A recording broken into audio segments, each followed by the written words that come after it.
দীর্ঘমেয়াদী স্থায়িত্বে চোখ ধাঁধানো রঙে রেঙে উঠল ঐতিহ্যবাহী স্কুল কার্তিকপুর দেগঙ্গা আদর্শ বিদ্যাপীঠ। স্বাধীনতার কয়েক বছর পর অর্থাৎ 1956 সালে তৈরি এই বিদ্যালয়ে পড়াশুনো করে সুশিক্ষায় প্রতিষ্ঠিত হয়েছেন অনেক পড়ুয়ারাই। কেউ চিকিৎসক, কেউ ইঞ্জিনিয়ার, কেউ বা হয়েছেন গবেষক। সেই প্রাচীন স্কুল নতুন রঙে সেজে উঠেছে।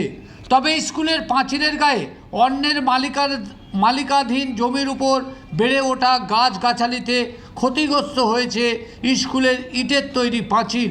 গাছগাছালিতে ঝরে পড়া পাতার আবর্জনার স্তূপে ঢেকেছে বিদ্যালয়ের টিউবওয়েল থেকে ছাদের মাথায় বসানো সৌরবিদ্যুৎ চালিত সোলার প্যানেল বোর্ড।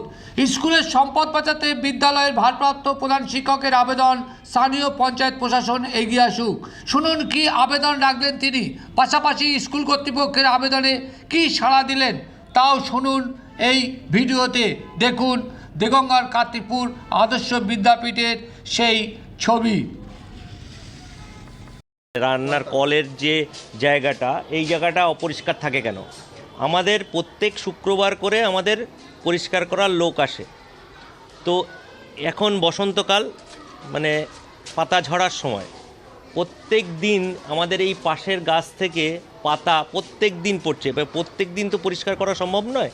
পাঁচিল বরাবর যে গাছগুলো আছে পাশের মালিকানাধীন, সেই গাছগুলোর থেকে প্রচুর পরিমাণে পাতা এবং আবর্জনা আমাদের স্কুলকে ক্ষতিগ্রস্ত করছে, বিভিন্নভাবে নোংরা করছে।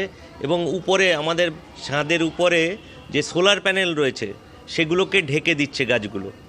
তো স্থানীয় প্রশাসনকে আমি অনুরোধ করব যে স্কুলের ঐতিহ্য রক্ষার্থে এবং স্কুলের সম্পদ রক্ষার্থে এবং স্থানীয় প্রশাসনকে অনুরোধ করব যাতে এই গাছগুলোর একটা ব্যবস্থা করা যায় এবং স্কুলের এই যে সার্বিক উন্নয়নের ক্ষেত্রে যাতে এই গাছগুলো বা পাশের যে আবর্জনা হচ্ছে সেইগুলো যাতে রোধ করা যায়, সেই জন্যে আমি স্থানীয় প্রশাসন এবং পঞ্চায়েতকে অনুরোধ করব যাতে তারা ব্যবস্থা নেন।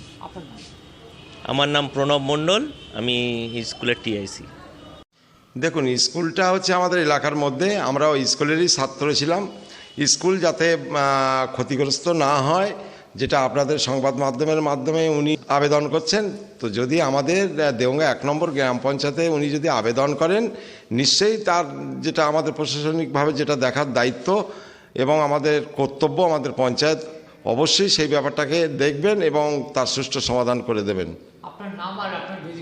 আমার নাম হচ্ছে আব্দুল রৌফ, আমার দেগঙ্গা 1 নম্বর গ্রাম পঞ্চায়েত প্রধানের হাজব্যান্ড আমি, আর